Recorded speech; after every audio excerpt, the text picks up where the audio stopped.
শুভ সকাল বন্ধুরা, তোমরা কেমন আছো? তোমাদের আজকে একটা সুন্দর জিনিস দেখাতে চাই, তোমরা একটু দেখো।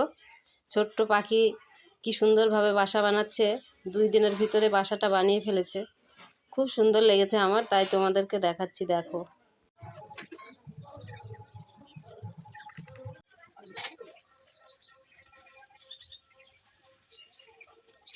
পাখি বাসা তৈরি করছে কত সুন্দরভাবে, দেখো কি সুন্দর বাসা তৈরি করে ফেলো একদিনে। দারুণ, কত সুন্দর বাসা তৈরি করছে, না আমরাও পারতাম না।